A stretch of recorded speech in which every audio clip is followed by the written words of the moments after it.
Hello. Hi. Coming to you through the electrical impulses of the internet, it's F That Noise.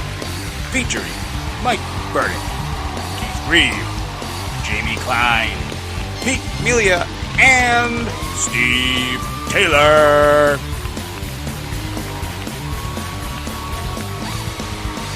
All right, it is episode 13 of F That Noise. The subject today, kids, is what were you most embarrassed about in your life? And we'll go a little deeper in explaining the premise behind that in a little while. But first, I want to introduce my cohorts on this crazy train. And we are broadcasting this live on Facebook for the first time on our Facebook page, F That Noise, facebook.com/fthatnoise. So if you're looking on Facebook from left to right, we have Mr. Jamie Klein. I like to watch. There's Pete Melia going in and out. There's Mr. Pete Melia. How are you? Hey, people! Mike Burdick in the lower right. Lamb legs Popeye. And Steve Taylor in the lower We left. swear a lot. Yes, as we should. So much. Yes, not safe for work and not safe for children. If your kids are watching this, we have a little bone to pick with you. But anyway, we do a little thing here on the show called the Drive of the Week.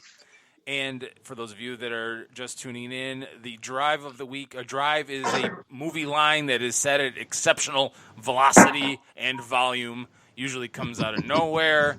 And the person in charge of picking this every week is Mr. Klein, so I will turn it over to him. All right. That's how I prime it every day. Anyway, so what we have for the Drive of the Week is the 1989 Oliver Stone Vietnam War film, Born on the 4th of July, starring Tom Cruise. This is a very exceptional drive, as you're going to hear it. Tom Cruise is also known for his drives. We've already talked about Tropic Thunder, where he had a great drive during that. He also has a few good drives in a few other movies, but this is probably my all-time favorite Tom Cruise drive in any film. This is when he just tells his mom he just wants to play with his penis, but he's quadrophilic and has no legs. I'm already laughing. Wait, play this goddamn clip. So are you laughing at the condition or the clip? No, not the condition. Oh, my God. Horrible. All right. Here's the clip. Tom Cruise from Born on the 4th of July, this episode's Drive of the Week. Don't say penis in this house! Penis! No! Penis! Big fucking erect penis, no! Mom! Penis! Penis! Mom! Penis! Penis! Mom! Penis! Penis! Penis! Penis! Penis! Penis! Penis! Penis! I love the second. This is off to a good start. The second. That's music. That's music right there. The second octave Absolutely. on the on the last one. It's fantastic. Oh. Penis! Penis! Big fucking erect penis, Mom! Penis! Penis! So vulgar. Not only does he drive the F-bomb, he says it's fucking erect. That rivals like Beethoven's Fifth. That's just music. That's amazing. That was amazing. That was the F That Noise Drive of the Week, brought to you by Trashman Media. For the latest Blu-ray and DVD reviews, including videos and interviews, check out our Trashman Media at www.trashmanmedia.com, as well as on Twitter and Facebook. All right. So, we, like I said, the topic was, what's the most... Why is that funny? That came out of nowhere. Sorry. It's like, boom. Sultan of Segway. God, I lost my train of thought. God damn it, Mike. Sorry. So Something about a scrotum snagging gruesome incident. Yeah. Yeah, so what was the That most... scrotum gets you every time. So the, Fuck it, we're going live. Fuck it. Go live! Go live! Act like you've been here before, you sons of bitches. Shit. The topic this week is the times you were most embarrassed yelling penis in front of your mother. Or wait, no. Just times you were the most embarrassed in your life. And that is brought on by this article I saw. Apparently, the incident took place last fall, but it's the first time I'm seeing it. BYU student snags scrotum in gruesome pole vault accident, needing 18 stitches, and his urologist father was the one to operate. Zach McWhorter, which just sounds like the perfect last name for somebody that's going to have his sack just fucking plunged, has leaped into viral fame thanks to a scrotum bashing video he posted Monday on the social media platform TikTok. As of Friday afternoon, the video had received 3.7 million likes and over 206,000 shares. The wince-inducing video, which his father filmed last September during what looks like a practice, shows McWhorter successfully completing a leap, only to have the pole hit him right in the testicles. Better than a javelin, I guess. Yeah. I mean, it takes a lot of balls to post that. He's McWhorter of a man. I see what you did there. I had a great jump. It felt so good. It was the best jump of the day, the Utah college student told the station. But as he sprung over the bar, the pole recoiled and, quote-unquote, just got me in the sweet spot, as he colorfully put it. Mrs. Sweet. The ball bashing was caught on camera, but not what happened after. McWhorter landed and assessed the damage. "Quote-unquote, I could see right into my scrotum." Fuck Fascinating. that. Fuck that. That's from the Huffington Post, that report. BT Dubs. Thus ended pole vaulting forever. Yeah, seriously. Yeah. So after, like, if that happened to you, happen more often. Yeah, so that was my first thought. Like, why is this like the first time I'm ever hearing about something like this? Secondly, if that happened to you, could you ever pole vault again? No. Why would you want to? Fuck, I can't pole vault to save my life. So. On the list of things you might not be able to do again, that's not the first thing that comes to mind. Right. I understand. Exactly. But like, if Mike's talking about sex. Thank you. Sex. Thank you. If pole vaulting's your I was taught yes. If pole vaulting's your thing, right? No pun intended. If pole vaulting's your thing and you can't do it anymore or need to do it anymore, could you? In this house, penis. What cracks me up is the no that she comes up with after that. No! She knows what's going to happen. She's just trying desperately to stop it. Penis! Penis! Big fucking erect penis, Mom! Penis! Penis! You never caught that. Oh God, I've seen this movie 100 times. I've never caught that before. Oh yeah, she's screaming no. Yeah, as if she's gonna erase it. That's a kind of a good drive also by the mom. You're like, ah! That was a great drive. I don't know. I'd be fine if we just like keep playing this clip for an entire half hour. I don't think we have to do anything else. Somebody's listening to this for the first time going, what the fuck am I listening to? Holy crap. All right, so who wants to lead off? Like, who's got a story? The most embarrassed you've ever been? Something you've done where you're just, holy shit, I can't believe this is happening to me. All right, I'll tell you something. Now, mind you, I don't think I've told anyone this. Ooh, I like these. And no one ever knew this happened. I was the only one that knew It'll this stay between all of us. And you'll totally understand why I did not tell anyone this. It was when I was in boot camp. And the internet and Facebook. When I was in boot camp, before you went to bed in boot camp, you had to drink 2 full canteens of water in like 2 minutes. And then you had to lay in your bed for an hour before you can get up.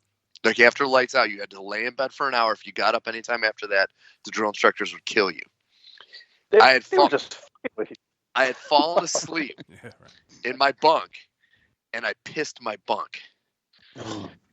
And so when I woke up, I was like, if anyone ever fucking knew I did this, it would be the end of days. Now, mind you, I was lucky. I was at the end of a row, and there was like 5 bunks after me where there was nobody. And so I waited for the guy on guard to go into the bathroom. I jumped up, stripped my bed, took the mattress and swapped it with one of the empty bunks. Oh my God. Took No one all saw of my, you? no one saw this. Took all of my sheets and everything because you were allowed to do laundry after lights out in case you didn't, like, you had some dirty clothes or whatnot. So I brought all my laundry and I washed all the sheets, all the pillows, everything. Made my bed, got back in and went back to sleep. No one ever fucking knew. Wow. But I was so embarrassed, and I said, and I knew that if anyone ever found out, A, I would have got the shit kicked out of me, but B, it would have been the end of my natural life. Like, being 18-year-old Marine pissed his bed. I'll never ever forget that as long as I live. But what was the whole point of drinking the canteen of water? Like, what is that? Like, it's pizza or something? No, it's their way of getting you. If you're in like a combat situation and you're like in a stealth mode where you don't want the enemy to know where you are, the last thing you want to do is piss, because the smell from your urine gives you away. So part of it is like training your body to hold it for as long as possible with as much in you as possible. So it was all training. It wasn't hating. They were all training you to do that. And we did it every night. And out of 3 months, it was just that one night that I fucking fell asleep. And next thing I know, I'm laying in fucking a big old pound of piss. Steve, I think they trained you to get kidney stones. I think that's what they trained you for. Yeah, right. Seriously. No, I did that on my own. They didn't need to train me how to do that. Knowing your history. But to this day, though, I'm wondering who the next guy is that got that bunk of the pissy mattress I swapped out. Oh, it sucks to be that guy. He's the one that got the shit kicked out of him and never lived it down. He probably did. Oh, my God. That's okay. You made it out. That's true. So Steve pissed his bed, but you know what though? You drank like a fucking canteen of water. I mean, like, it's not that embarrassing.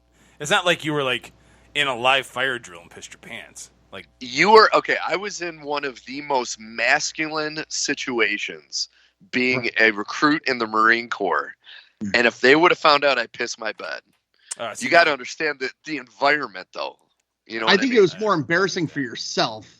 Oh, it was in your own mind that you were embarrassed. Like, oh my God, I can't believe this happened. Thank God no one found out. Right. Yeah, but that was a good save, though. Yeah, Yes. It was a great save. I don't understand how you did the laundry without anyone telling you. No. Anyone seeing. Yeah. No, the guy saw me do the laundry, but like I said, you were allowed to get up and do laundry after that hour period. Like, you could get up and go to the bathroom. There was a laundry machine and dryer in the bathroom area where the showers were. And if you had like some dirty clothes from, like, say, some of our drills, we got real muddy or something, you were allowed to do laundry in the middle of the night. So I just brought my laundry. I told him, my sheets were kind of smell like shit, so I thought I'd wash them. He's like, oh, I don't give a fuck. So the guy had no idea. Swap. How did you pull that off? Yeah. He's a Marine. It was, well, they were twin mattresses, and they were shitty and flimsy. And so, like I said, I just had to wait. Everyone else was passed out. I just had to wait for the guy on duty to go into the bathroom. And I was said duty. I know, and bathroom. Thanks for not disappointing, James. Thanks for not disappointing. Yes. All right, who's next? The mattress. Yeah, man, I'm just shocked at that. That would suck if you got caught with that. Oh my God, I would have been fucking done. Done. All right, anybody else gonna go? Mike. What do you got, Jamie? Mike. What? Mike. You look like you're itching to go here. All right. Well, I think I had a couple, like 1,000, that I could be embarrassed about. Wait, one I thought of when I was a kid and actually put my finger in a coffee grinder. Jesus Christ. That's just being a kid. Charlie Bubbles. What's that? Charlie Bubbles, the old-fashioned coffee grinder. Another is when I fell out of a bunk bed. But I think by far the one that I was most embarrassed about was when I stabbed my girlfriend. There you have to elaborate on that one. Yeah. Oh, okay. I thought I'd just leave it at that. You were embarrassed? I was living in Brooklyn, and I had a play that I was in, and my girlfriend came to see the play, and her parents were in town for the weekend, so they had come too. So if you know anything about New York, late at night, the subways slow down like most cities. So if you miss a subway, you're waiting for a long time. and we were gonna go get a drink and everything. So we're like, I'm rushing down the stairs to get the Subway. I barely got the door, held it open so everyone could get in. When I did that, though, out of my flannel comes this cigar case, this glass cigar case. Someone had gotten cigars for the play. So I had this case, and I didn't realize that when it hit the ground, the top broke off. So it was a jagged edge that I put back into my pocket in the flannel. So little did I know that I had this very jagged edge weapon in my shirt. So we're going to the next Subway, and we're on the next platform waiting, the three of us, and I'm wrestling around with my girlfriend. And in the midst of wrestling around with her, I had put her in a headlock and brought her head down to me and got her right in the neck. Jesus. Oh, Jesus. With the jagged edge. And Wait. You guys were wrestling on the Subway? Wait. We were just like messing around, just playing Oh, around. right. It wasn't like the Like a classic suplex wrestling kind of where thing, she's or- got to get out of the Okay. 3-point turn. But You do work for, wrestling. that's true. I didn't hit her with a chair.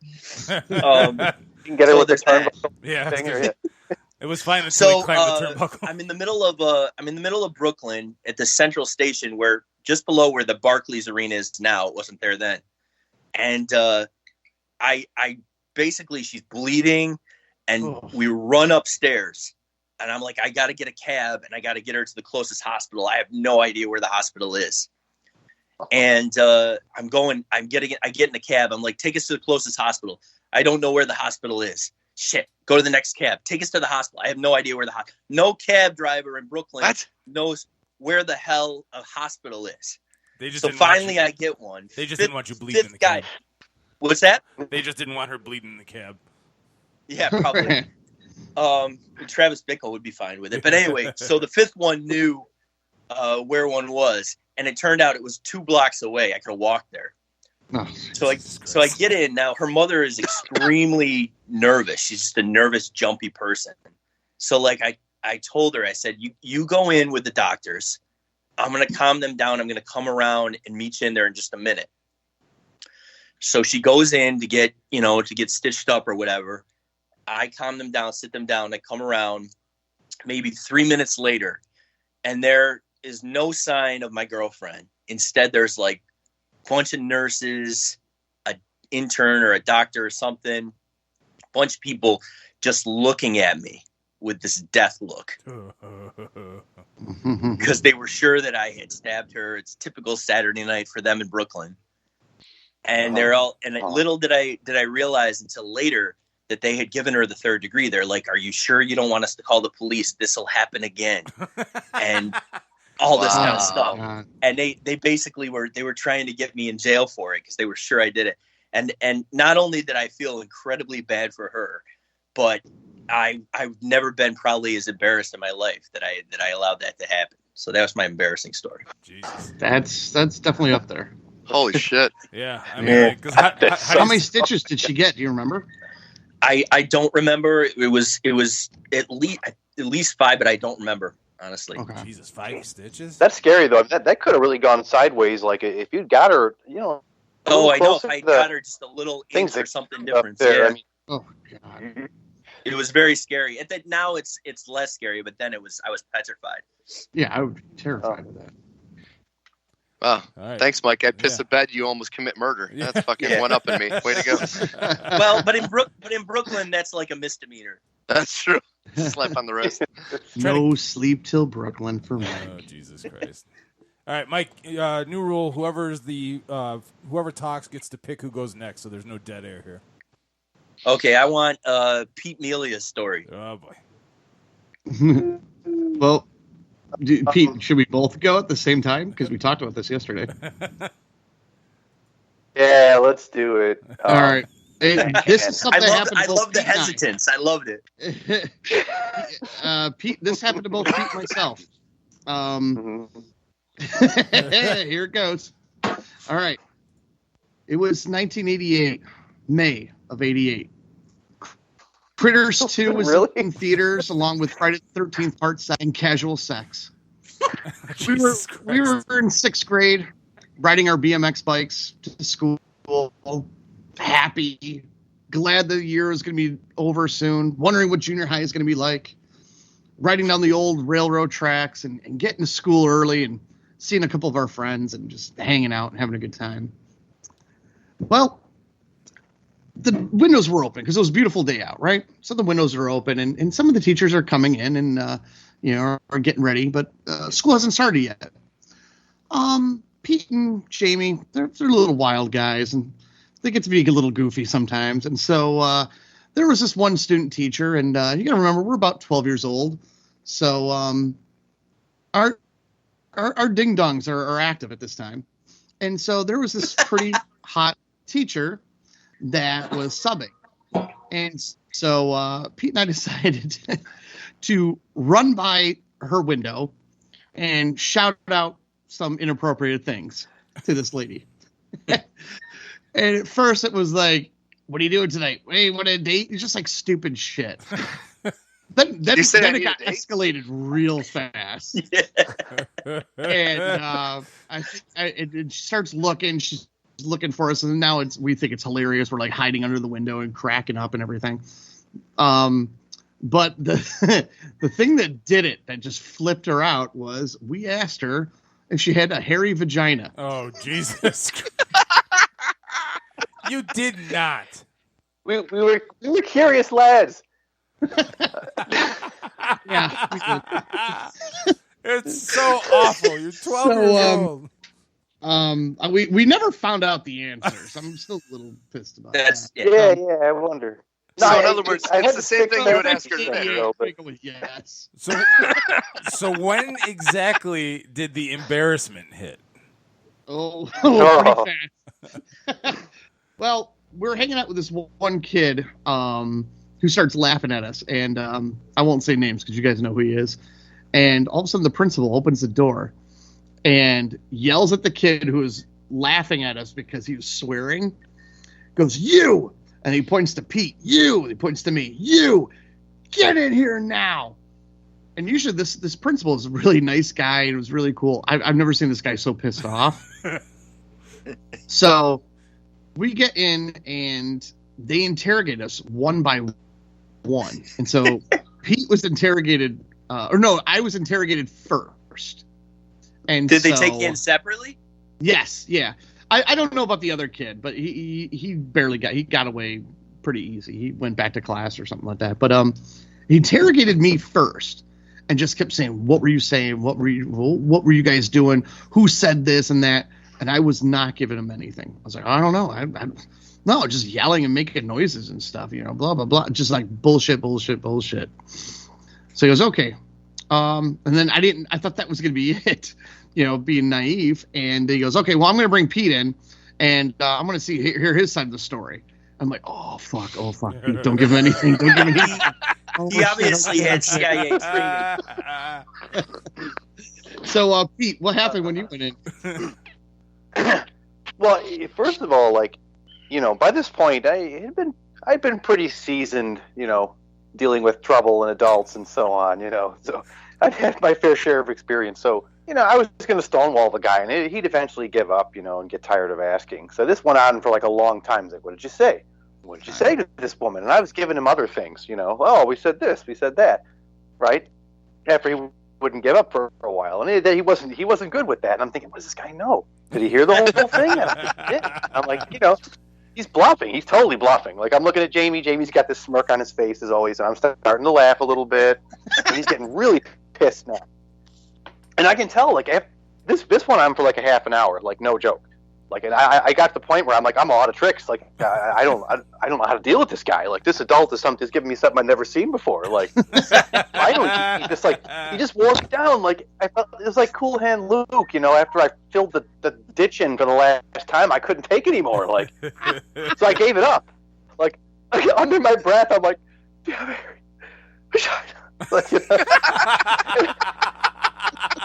I'm beaten and broken, and then I gave it up. And then Jamie, of course, no help at all, goes.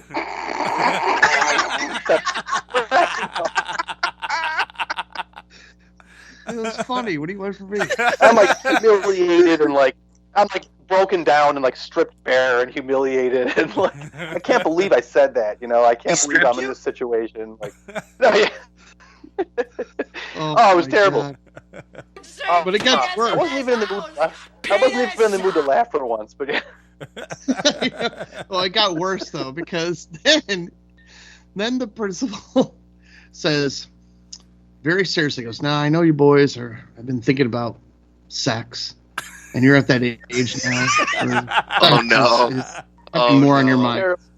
And he goes, and believe me, sex is good. When he said that, right there, I was like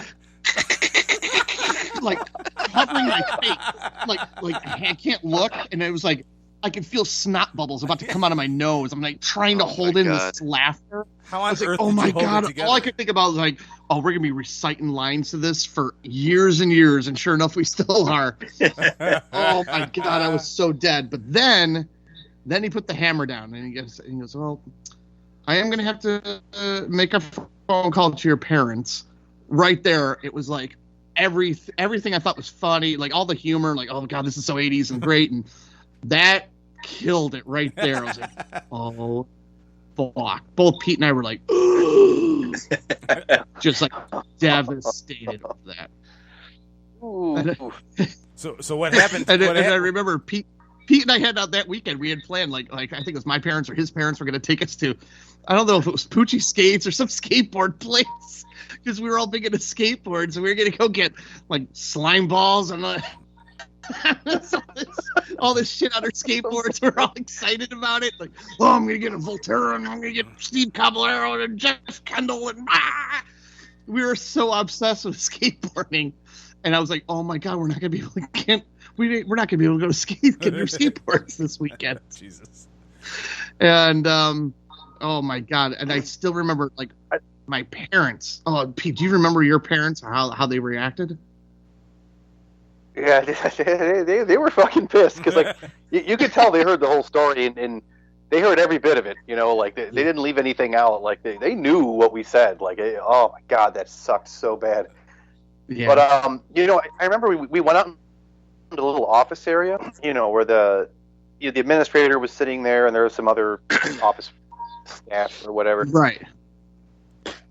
And they're looking at it. They had an expression on their face. They knew it. They knew exactly what. And so did a lot of the other teachers. So like when we were kind of walking around school, like it was the other students didn't really know, or maybe they did, but the teachers knew. At least some of them did, and you could just tell. And it was, oh my God, it was humiliating. Oh, I think I blocked that out. Thank God. Ugh. Yeah, it was pretty bad. Oh, and I still remember my parents like, Jamie, maybe it's time for the talk about birds and the bees. And I remember hearing that and running up my stairs and like, I don't want to hear this. Like, oh man, I don't want to hear this. Like slamming the door. So many not good things triggered. Like it's just like a chain reaction of not good things. We were kids. Like everything we did was like sleepovers. We're like, this guy was sleeping over this guy's house. My parents like, no, that's it. No sleepovers.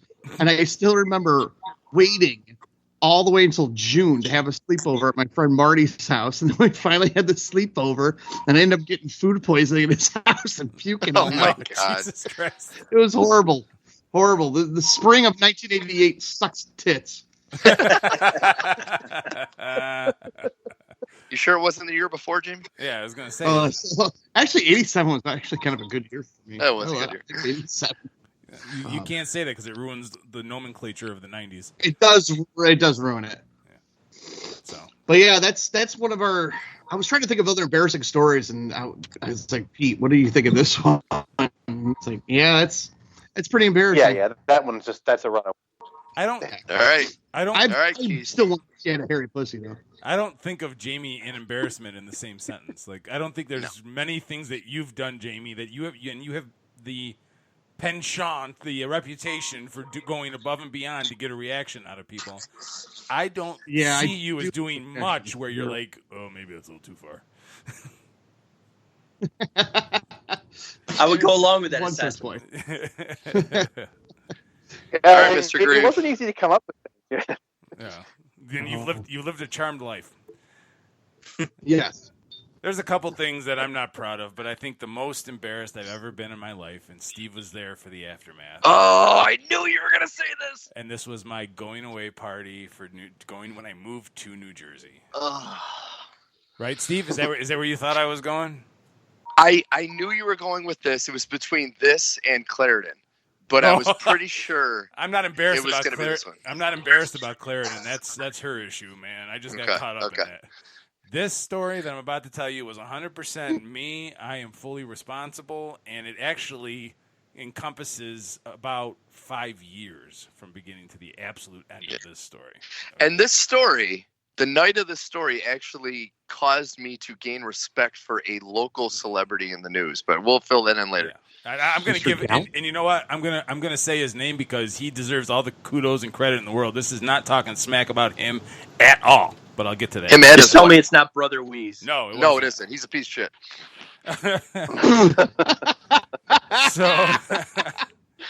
So I moved to New Jersey in May of 2003. So a couple of weeks before, we decided that we're going to get together with everybody that I was currently working with, and it would be a party, and then we'd go to this comedy club where somebody from Stern was playing that night. It was a big deal. Yeah, I can't remember who. Everybody wanted to go, but okay, so whatever. Well, me and my one of my good friends at the time, he's still a good friend. We decided that we were going to start drinking in the afternoon. He was going to take the day off with me, and we were going to start. So we went to a diner for breakfast at like 10:30, 11 o'clock, and got loaded up with food. And then at about noon, we started with what we called Bloody Livers. And what that was Captain Morgan and Crystal Light. Okay. All right. Oh. And it was just me and him on a sunny late April. I think it was a Tuesday. It was like 80 degrees in the afternoon. And we sat on his front porch on Oxford Street, and we killed 2 bottles of Captain Morgan, just the two of us, in the afternoon. That's some nice work. That's some nice work. Right? What we had for lunch, we split a pound of spaghetti between the two of us. Nice. All right. That's right, Mike. So there was nothing. There was nothing in my gut. All right. There was no food. So did you get the spaghetti at Denny's? No. So I'm 3 sheets to the wind by 4 in the afternoon. Steve had to work, and then we were going to pick him up.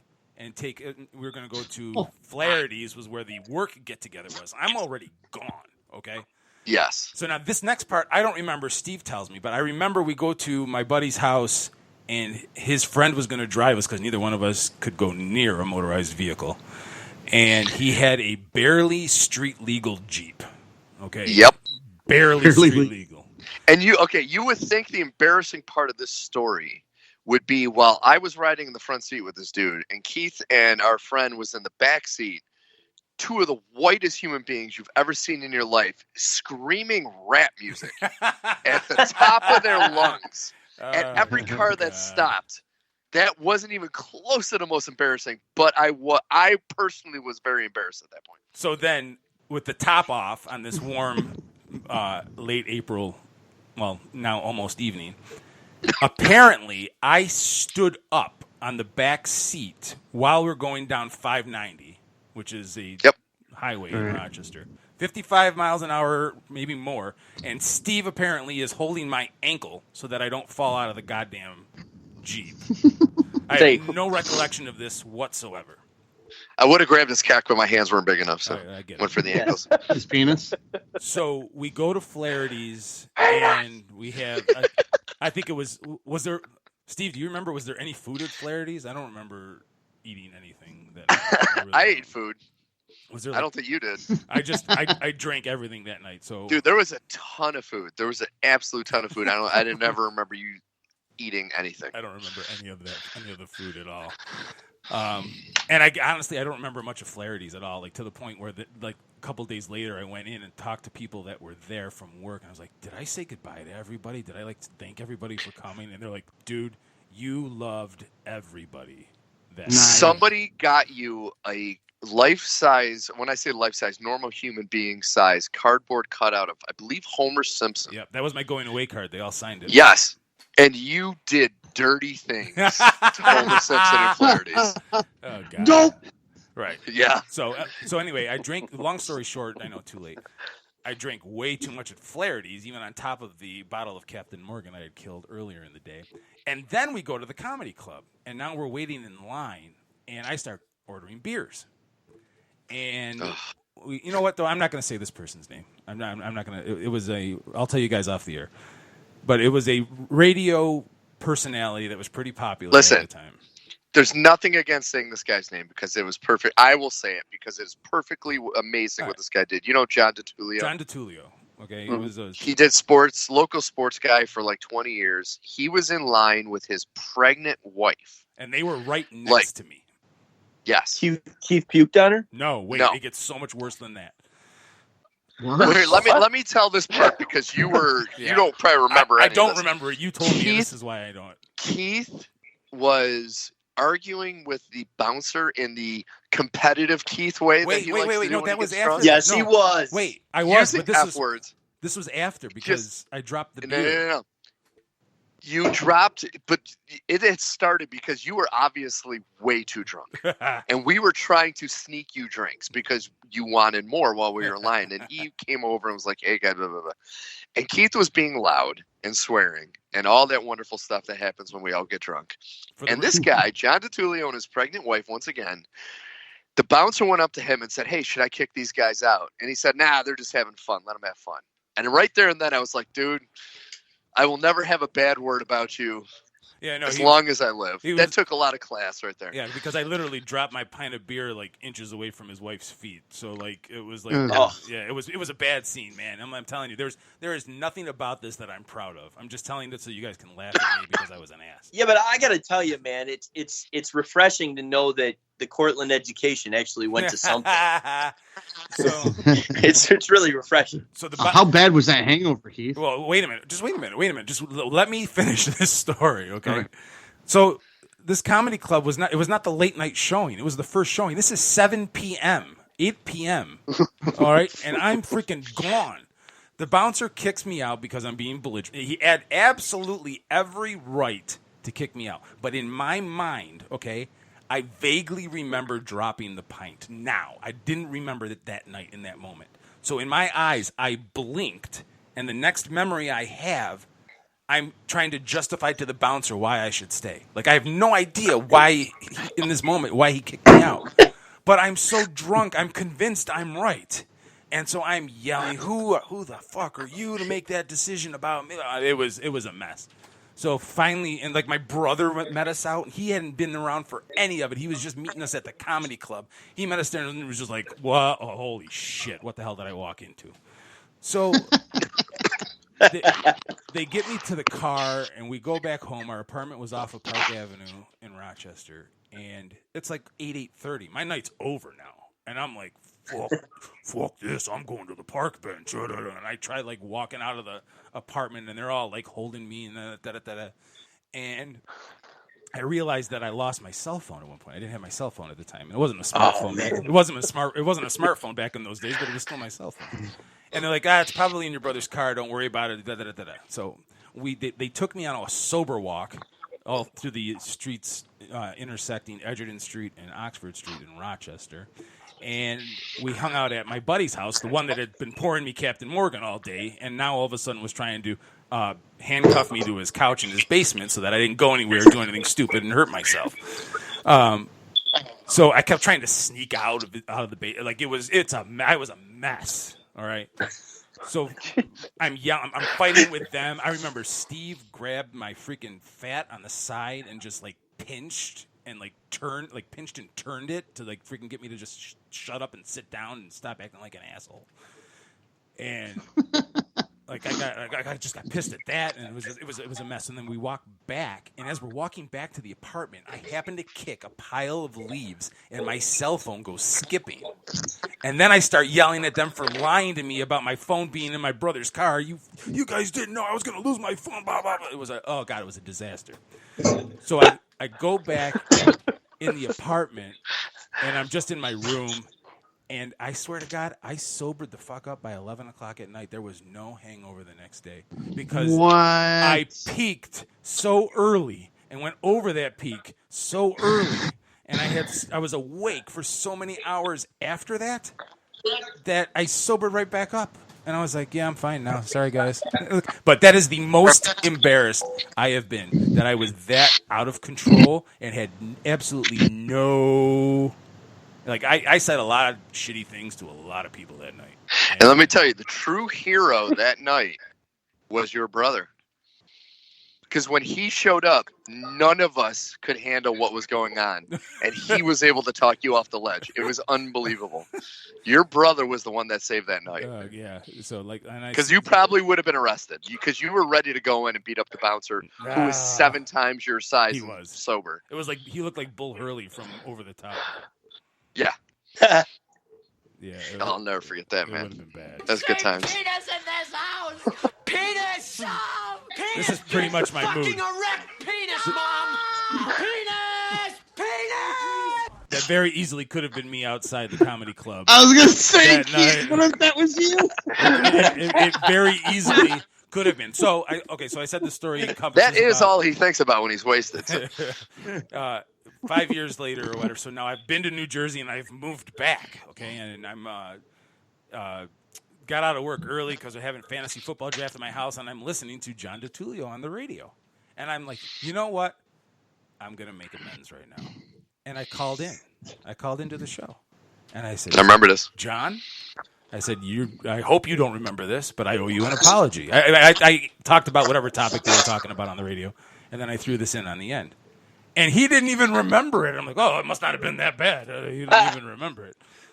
Or he was blasted too. Yeah, I said, I owe you an No, apology. it was just that was so long ago. It was a while ago. I got blasted apparently. Yeah, well. So I do like the football helmet, Mike. Yes. Yeah. So that is my most embarrassing day of my month. I am not proud of any part of that story, except maybe for starting to drink at noon, but. And everything after that was just downhill on roller skates. Good shit. It was not good. Day drinking is pretty fun after that. Yeah, as long So as is night drinking. as long as you don't turn into a belligerent asshole where you piss off all of your family and friends by the end of the night. Can I tell you, Yeah. about a week and a half ago, for the first time in 5 years, I was invited out. Now, mind you, I've been invited out numerous times with the youngsters I work with, and they invited me out, and I said, you know what, I'll go. Great time, drank way too much, and the hangover lasted 3 days. And right there, I was like, you know what? That's why I'll never do that again. I'm telling you, the hangovers now. The hangovers now. After That's why you got to graduate to killers. the smoke. after Yeah, I'm thinking that. Smoking's for grown-ups. after my 3rd of July escapade, it took me literally a week and a half to feel normal again. Oh my God, you were fucking. Oh yeah. It's That just not worth it. you and Mike were in rare form that night. Yeah, but I was projectile vomiting in my backyard. That's right, you were. Oh my God. Still one of the We're just funniest. talking about the other. It's less than 6 months ago. I know. It was still one of the funniest things I've ever seen when Mike started walking towards you and you started puking. He just beelined in the opposite direction. It was this. That I think what it was like we're both going out to pee. Well, that's what And you like- said to me. You're like, oh, Keith's pissing. I'm like, I don't think he's pissing. He's like, yeah, I'm going to go piss. And you start walking, and then you heard it, and you're like, all right, I'm going to go that say way. anything. You just went the other way. Oh, it was so I was so funny. shocked by that whole thing because when I left, everybody seemed all right. Yeah, Like, no. exactly. Same when I left, everything was fine. We Well, had- you know, Mike- there's that point. Not when you started Captain Morgan's in the middle of the day, but there's that point where you could be fine, or you could not be fine if you keep going. And I think we just kept going. Pete, It happens. Pete, when you left, was Yeah. Batman on the screen or was Pulp Fiction on the screen? Oh, this was Batman was still on. Oh yeah, nothing happened until Pulp Fiction went on the screen, and It's Oh a my whole God. other movie later. Shit. Sam- Okay. Samuel A lot can L. happen in a I movie, left you know. right when Pulp Fiction started. Yeah, Pulp me- Fiction, okay. let's say 5 or 10 minutes into it, we took off. Me, Mike, and that's Steve were watching. yeah. We're gonna have to work really hard to beat that next summer. Yeah, Yeah. We'll have to- And I have never been happier to be sober in my life to witness that. It was fantastic. We'll have to come up with a new definition of the term "beat that." Just so you know. Yeah, seriously. Oh man, I was freaking dead to the world until 2 p.m. on the 4th. Ugh. Oh, we know. Never again. Oh, yeah. Now, not only that, but now Keith's got a new kitchen. Jamie had already shoved Malort down my throat. Malort. Oh, Malort. That One of crap. Oh my Chicago's god. greatest liqueurs. Oh, Drink Malort to all my Chicago friends. it's a fucking Irishman's diarrhea put through a sieve. All right, that is episode 13. Hope you all enjoyed it. Catch us on the social: Facebook, Twitter, Instagram, Spotify, Apple Podcasts.